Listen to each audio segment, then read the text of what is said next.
Hello, if you have watched my videos before, you will know that I'm the digital clone of Dr. Marco Lotz, Chief Sustainability Officer of Carbon Disclosure SA. Marco is doing what he does best, helping clients make money by polluting less. So I'm here to help you understand some key concepts. Today we're demystifying a fundamental distinction that's currently causing significant volatility in global markets: carbon offsets versus carbon credits.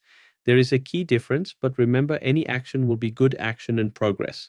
That said, it is crucial for a CFO or investor to know the difference, as mistaking one for the other isn't just a technical error, it's a balance sheet risk.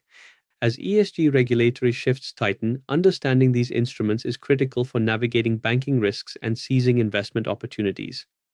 And yes, there are definitely opportunities arising.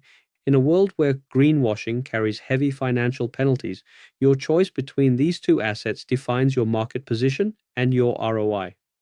Let's break down the mechanics. A carbon credit, often part of a cap and trade system, represents a permit to emit. Governments set a cap on total emissions, and companies that stay below their limit can sell their excess credits to those who exceed theirs. This is compliance driven. On the other hand, a carbon offset is a voluntary instrument. It represents a reduction or removal of 1 metric ton of CO2 from the atmosphere through external projects, like reforestation or carbon capture.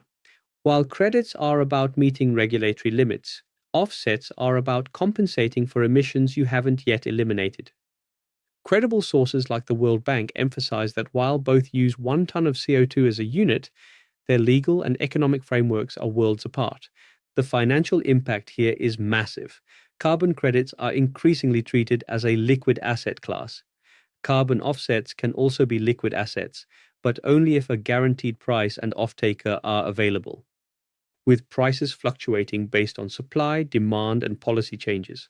Offsets, however, vary wildly in quality and price. For investors, verifying additionality is the difference between a high-quality hedge and a stranded asset. This directly impacts your net present value calculations for green projects. It's about long-term financial viability. So, how do you lead in this space? I have 3 actionable steps for you today. First, prioritize absolute emission reductions over offsets. It's more cost-effective in the long term.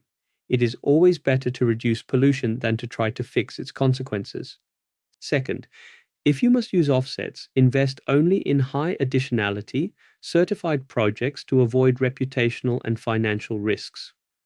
Frequently, this is where companies ask me to assist them in ensuring they support the right projects and obtain creditworthy carbon offsets. Third, treat carbon credits as a strategic hedge against future carbon taxes. Turn compliance into a competitive advantage. And here is where the opportunity lies for forward-thinking companies. That is a wrap for now. Subscribe to Dr. Marco Lotz and join our newsletter for insights at the intersection of carbon, finance, and AI. Marco reads every comment, so make sure you comment below. Let's build a profitable future together.